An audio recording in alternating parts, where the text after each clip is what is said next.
cette année 2025 pour les cancers. On va parler l'année qui s'est écoulée. L'année qui s'est écoulée pour les cancers, peut-être que ça a été un petit peu compliqué. On parle de maladie. La maladie dans le Béline, c'est aussi qu'il a manqué quelque chose. Hein. C'est vraiment quelque chose de difficile à vivre.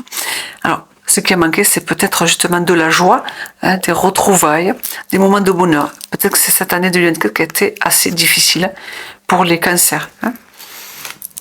Alors, pour l'année 2025,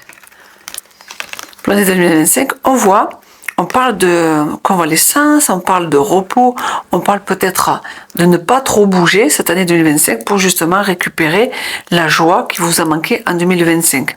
On voit que là, c'est vraiment important de vous poser, de vous calmer, d'être en repos, de pas forcément faire de grands projets.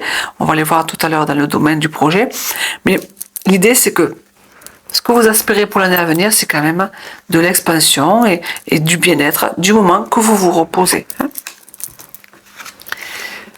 Alors, votre état d'esprit, bon, il se peut qu'il y ait des nouveaux projets. Là, on voit que vous avez quelque chose qui rentre dans votre vie. Alors, ça peut être une naissance, ça peut être un nouveau projet, une nouvelle entreprise. Il y a vraiment quelque chose de nouveau qui rentre dans votre vie.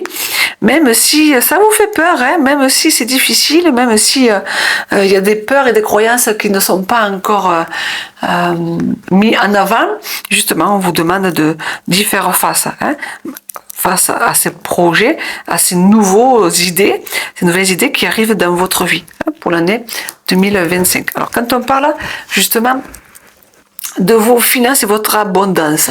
On voit que là, vous allez prendre des décisions hein, pour vos finances. Et au niveau de l'abondance, justement, parce que vous allez prendre des décisions décisives, des décisions assez franches, assez nettes, vous devrez avoir ce que vous voulez au niveau de vos finances et au niveau de l'abondance pour les cancers. On parle dans vos relations.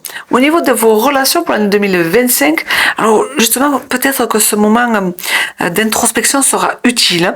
Bon, utile jusqu'à mettre les choses en place, parce que vous ne pouvez pas attendre que ça tombe du ciel dans vos relations. On voit que les émotions sont difficiles pour 2025 à gérer, et justement, on vous demande de vous poser, de savoir voilà, qu'est-ce qu'il y a à l'intérieur de moi, qu'est-ce que ça vient me réveiller, quelles sont mes blessures que je n'ai pas encore guéries. Qu'est-ce que c'est qui se réveille à chaque fois pour justement avancer un peu mieux hein, vers vos relations et vers vos émotions.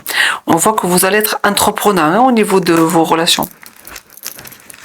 Pour vos projets, voilà, on voit que les projets qui arrivent dans votre vie, vous avez bien regardé un petit peu ce qui s'est passé avant, hein, dans l'année 2024. Certainement que vous avez fait justement... On dirait qu'il y a quelque chose d'inattendu qui va arriver en 2025 pour vous et ça sera fiable. Ça sera chouette parce que l'idée, c'est de faire les choses comme il faut. Hein. On voit que ça va prendre du temps hein, au niveau de vos projets. Ça prendra son temps, mais on voit que vous allez y aller en pleine confiance parce que justement, vous aurez trouvé ce qui vous manque. Hein. Et le dernier message à venir pour l'année à venir, justement. Donc, il y aura peut-être des choix à faire dans votre vie, des choix assez incertains. Alors, les lovers, les amoureux, beaucoup de voyants et de voyants, on va dire ça, de cartomanciens